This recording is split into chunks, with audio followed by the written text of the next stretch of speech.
So if you want to change the world, start off by making your bed. If you make your bed every morning, you will have accomplished the first task of the day.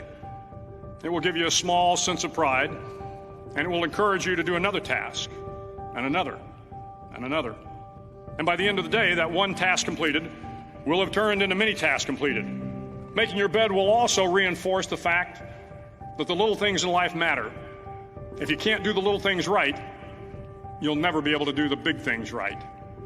And if by chance you have a miserable day, you will come home to a bed that is made,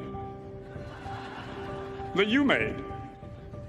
And a made bed gives you encouragement that tomorrow will be better. To pass SEAL training, there are a series of long swims that must be completed. One is the night swim. Before the swim, the instructors joyfully brief the students on all the species of sharks that inhabit the waters off San Clemente.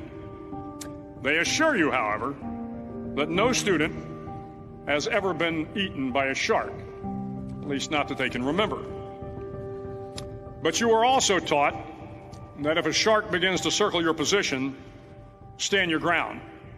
Do not swim away. Do not act afraid. And if the shark, hungry for a midnight snack, darts towards you, then summons up all your strength and punch him in the snout, and he will turn and swim away. There are a lot of sharks in the world. If you hope to complete the swim, you will have to deal with them. So if you want to change the world, don't back down from the sharks.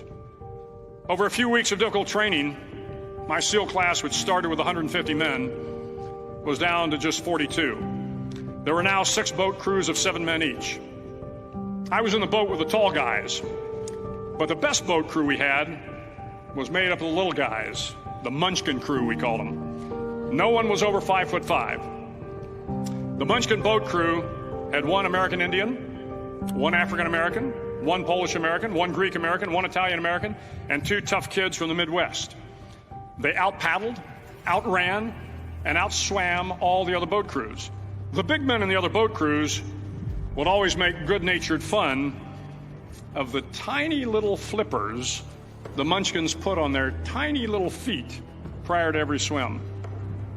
But somehow these little guys from every corner of the nation and the world always had the last laugh, swimming faster than everyone and reaching the shore long before the rest of us. SEAL training was a great equalizer. Nothing mattered but your will to succeed, not your color, not your ethnic background, not your education, not your social status. If you want to change the world, measure a person by the size of their heart, not by the size of their flippers. The 9th week of training is referred to as Hell Week. It is 6 days of no sleep, constant physical and mental harassment, and 1 special day at the Mud Flats. The Mud Flats are an area between San Diego and Tijuana where the water runs off and creates the Tijuana Sloughs, a swampy patch of terrain where the mud will engulf you. It is on Wednesday of Hell Week that you paddle down to the Mud Flats and spend the next 15 hours trying to survive the freezing cold, the howling wind, and the incessant pressure to quit from the instructors. As the sun began to set that Wednesday evening, my training class, having committed some egregious infraction of the rules, was ordered into the mud. The mud consumed each man till there was nothing visible but our heads. The instructors told us we could leave the mud if only 5 men would quit. Only 5 men, just 5 men, and we could get out of the oppressive cold. Looking around the mud flat, it was apparent that some students were about to give up. It was still over 8 hours till the sun came up. 8 more hours of bone-chilling cold. The chattering teeth and the shivering moans of the trainees were so loud, it was hard to hear anything. And then one voice began to echo through the night. One voice raised in song. The song was terribly out of tune, but sung with great enthusiasm. One voice became 2, and 2 became 3, and before long, everyone in the class was singing. The instructors threatened us with more time in the mud if we kept up the singing, but the singing persisted. And somehow the mud seemed a little warmer, and the wind a little tamer, and the dawn not so far away. If I have learned anything in my time traveling the world, it is the power of hope.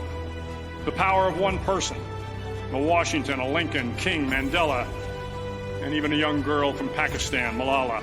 One person can change the world by giving people hope. So if you want to change the world, start each day with a task completed. Find someone to help you through life. Respect everyone. Know that life is not fair and that you will fail often. But if you take some risks, step up when the times are the toughest, face down the bullies, lift up the downtrodden, and never, ever give up. If you do these things, the next generation and the generations that follow will live in a world far better than the one we have today. And what started here will indeed have changed the world for the better.